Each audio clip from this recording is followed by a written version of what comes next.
We have a major issue. The negative team thinks the English faculty isn't important. We'll have another think, honey, because you're 110% wrong. What language do we speak here? English. So why in the world would we possibly want to diss them? We, the affirmative team, will implement our model by 2020, or we will make all English staff head of the school. Once in executive positions, every class will be treated like us. Pizza for one, pizza for all. Today, my second speaker will be talking about the improvements we will be given, and my third speaker will be summarising my team's case in a special way. So, let me ask you a question. What other subjects let you watch movies in class? Sorry, but I can't seem to think of it. Can you? I'm guessing not. This is why the English faculty is the most important faculty. There's no doubt about it. And this is why we, as the affirmative team, are proud to propose this case. The English faculty is definitely the most important if I do say so myself. Negative team, you're in debate. Without English, how can we possibly produce great and presentable speeches? It's preposterous. English is the most spoken language today, so why wouldn't it be important? Pizza for one, pizza for all.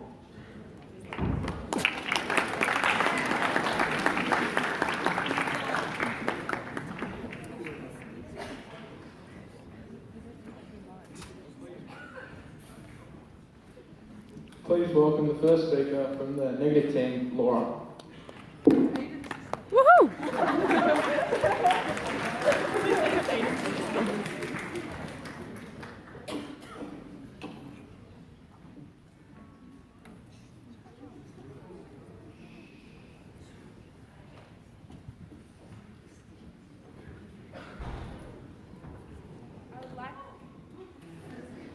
I'd like to start out by pointing some uneducated flaws in the opposition's case. Suggesting that English is good because of pizza is getting unhealthy standards, which I'll talk about later on in subjects that promote healthy living. Good morning, audience, adjudicator, and fellow debaters. We, as a negative team, believe that the English faculty is the worst faculty due to the following reasons. The English faculty have poor movie choices, too many in-class assessments, and the standards are too hard. We, as a negative team, will be introducing a counter model to reduce English periods from 7 lessons a fortnight to 4. The lessons will be replaced by PE, as we believe they are the best faculty in the school due to the following factors. They give detailed scaffolds for every assessment. Subjects taught will actually help us for later in life, such as sun safety, healthy eating, and how smoking kills. And all teachers within the PE faculty always have a smile on their face and they are extremely approachable. Now let me explain the extremely bad movie choices we have in English. Think of a time in English where you were watching a movie that you actually enjoyed. It's hard to think, right? Now think of a time where you didn't have to write notes. You can't, can you? This is just another reason, in many, that proves the English faculty is not the best department in the school.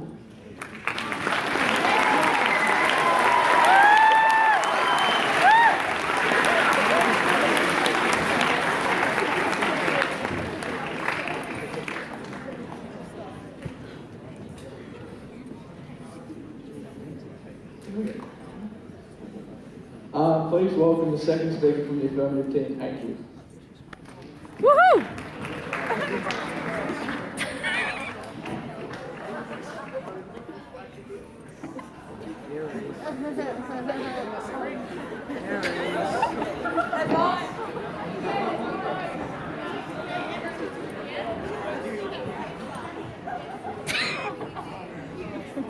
Before I begin my case, I'd like to point out some uneducated flaws in the opposition case. People can't concentrate on an empty stomach. If the English faculty is in charge, they will give us pizza, which will help us concentrate in class and let us do more classes. Sure, Guardians of the Galaxy and Ant-Man, 3 movies Year 8 are watching this year. All these movies are really good movies and students would like to watch. Also, every faculty makes us do assignments. We get assignments once every week. English isn't the only faculty that gives us assessments.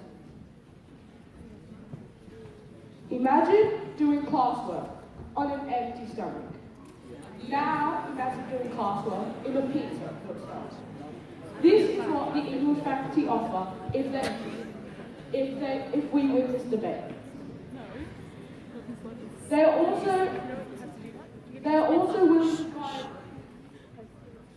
also willing to provide more, let us watch more movies in class. As my first speaker said, what other faculty lets us watch movies?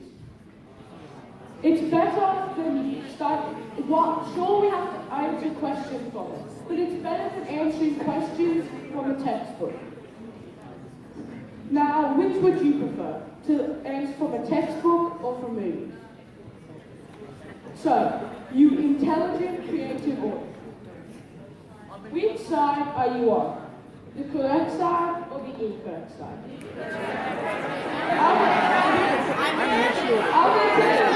If you want to forfeit now, join the Pizza Nation, it's okay.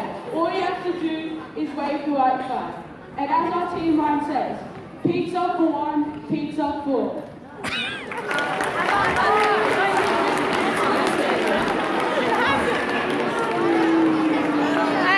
Hey, no.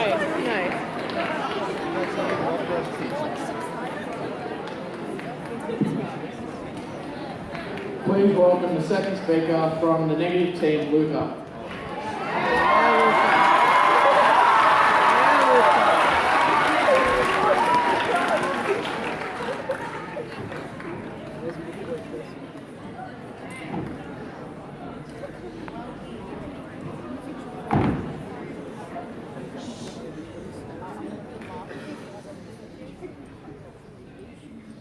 Good morning, students, parents, teachers, the adjudicator, and anyone else who may be in the room.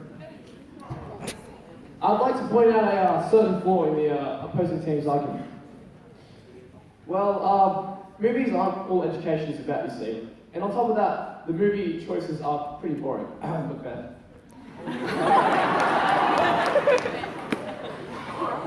And I'd also like to reiterate, I'll explain again that pizza is extremely unhealthy. It clogs your arteries due to unhealthy fats. And PE teachers teach us this, and how bad eating is pretty bad for you, and healthy eating improves our performance and health. This is just another reason why the PE faculty is the best faculty in the school.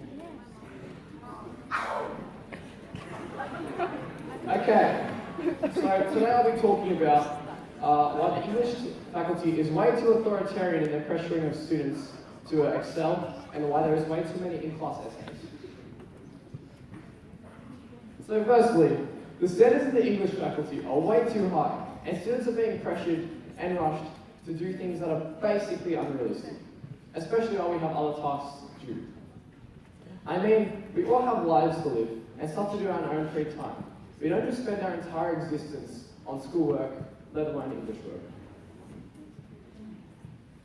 If students were given some leniency, or have less pressure applied for them to do drafts and analyze scaffolds, and let students spend that time to be the most efficient they can, and actually have the energy to do the task, or complete other tasks for other faculties. While English is a very important subject,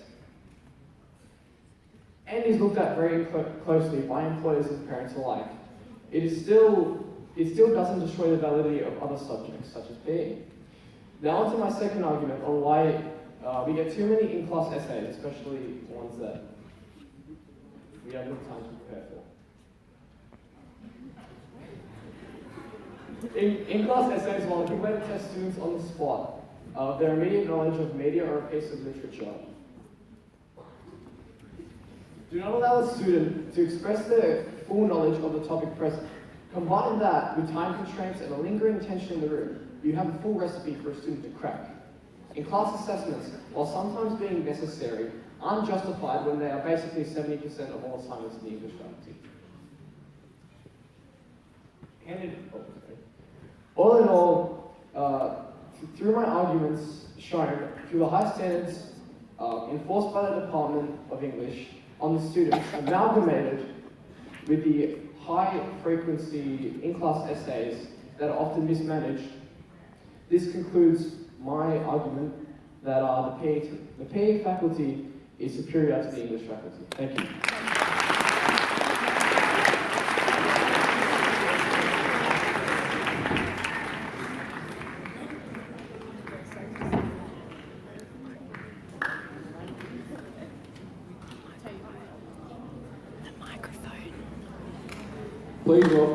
third speaker from the affirmative team, Tao.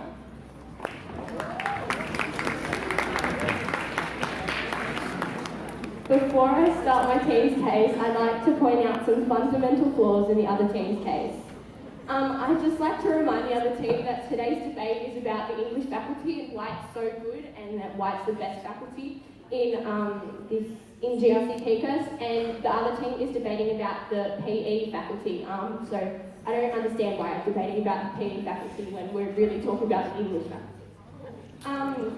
English stimulates your creative thinking, so I don't know why you think it's so boring. And another thing is that English is one of the subjects that you do in the HSC, not PE, so English is clearly more important than PE. Now onto my team's case. I'm gonna do something special, so here we go. The English faculty is the best, more superior than the rest. They buy us pizza and give us treats, and as I said, I have sick beats.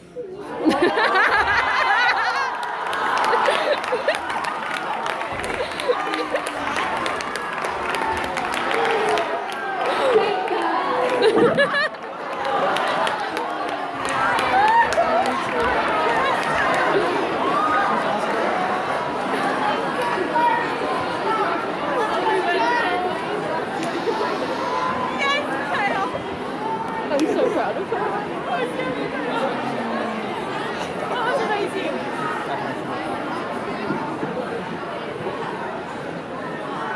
Oh, that's amazing.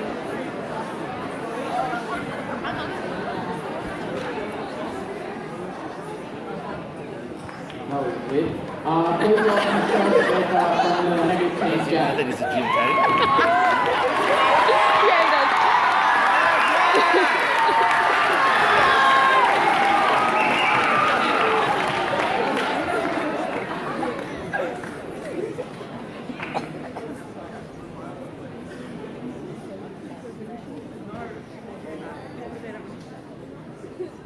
Good morning. So to start off my case, Okay. So if the affirmative team had listened to our argument in the first place, they would have heard that we would propose a counter model, therefore being allowed to in this debate. Also, you would have learned about hearing in the PE faculty, just saying. Good morning, Sir Adjudicator, audience, and fellow debaters. The English faculty has been a part of GRC PCAS for a long time. But so is the PE faculty. To say that the English faculty is the best in the school is not only to mislead the school, but to lie to yourselves. Throughout my team's case, we have proven to both the opposition and you as the audience that the English faculty is not in fact the best. My first speaker offered a counter model to the opposition where she suggested that English is not in fact the best faculty, but PE is. We will decrease English's allowance of 7 periods per fortnight down to 4. By doing this, we would increase the PE lesson allowance to English's 7, therefore replacing it. Doing this would allow for the better faculty to perform their better lessons that more students enjoy. She went on to describe how the English faculty continues to give its students films and text to study that are both irrelevant and ultimately boring. Making it the students of GRC PCAS watch movies like Whale Rider and read Shakespearean texts like Macbeth is an awful way to treat their students. And then for them to expect a completed booklet of questions and then an essay is just plain mean. The PE faculty teach us valuable life lessons like eating healthy and that smoking kills. The English faculty continually sets unnecessarily high standards, as explained by my second speaker. These standards are not realistic for many students, with many assignments set being extremely time-consuming. This faculty clearly has no regard for their students' personal lives, and the other faculties that also set assignments. So, to conclude my case, I would like to reiterate the English faculty to you all. This department is constantly handing out assessment after assessment on the most uninteresting texts ever made. Furthermore, the unbelievably high standards set by this faculty do nothing but stress out its students. By now, it can be nothing but crystal clear to all here that the English faculty is not in fact the best department at GRC PCAS. So, to further reiterate my point, hands up for PE.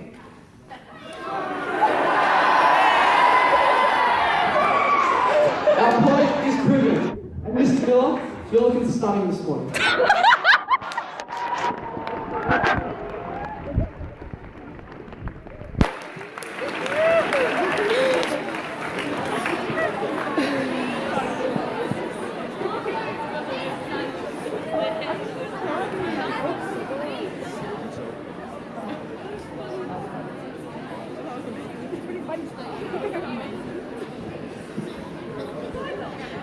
Okay, so now to listen to the pen. So what I'm going to do is I'm just going to go through what each speaker did well and what they could improve upon. So throughout the family, they introduced their team line to us, pizza for one, pizza for all. They also brought up the topic of English is the only department where we can watch movies in class. And there was a great example brought out at the first speaker saying that I'm sure can relate to all of these guys, that without English there's no debating. The first negative speaker used emotive language very well. We can all agree that sometimes English department movie choice is, let's say, lackluster. And then the first negative also comparatively displayed how PE get better, which I thought was good. And it was a very relatable sort of speech. Then we had the second affirmative speaker. So that beginning of the piece, that was only slightly embarrassing. But what didn't happen is, firstly, put your hand up if English has ever bought you pizza before. Yeah, that's what I thought. So they kept going on about how English can provide pizza, but they can't provide pizza all the time. And this could have been a throwaway topic, but unfortunately the negative team failed to state, well, the English department doesn't buy pizza for everyone in the school. And there was also good rebuttal in regards to the movies. Then we had the second negative speaker, and they had great rebuttal, topical example. The pizza argument was rehashed, even though it's kind of a mute point. All faculties put some pressure on us, so the idea of English only putting pressure on us is a bit silly. But and I wanted the affirmative team to attack that, but they didn't really address it. And their counter idea / model was finally established and solidified. Then we had the third affirmative speaker. They said that this debate isn't about the PE, but that's sort of a nothing comment because it was simply a counter idea. And then they still chose to debate the fact that PE isn't as good, even though they'd stated that PE is irrelevant in the debate. And I'm pretty sure Yeezy would be proud of those bars, that was pretty good. And then we had the third negative speaker, great reinforcement, and I totally agree with him. Miller is an absolute specimen. So the debate came down to two main issues, the pizza issue and the fact that PE is better. I thought that the affirmative team won the pizza issue because the negative team didn't really address the issues with that argument, and I feel the negative team won the PE department's better. So usually in a debate there's a winner and a loser, but I guess you guys will have to talk about this a bit more because I'd like to declare this debate a tie. Woo!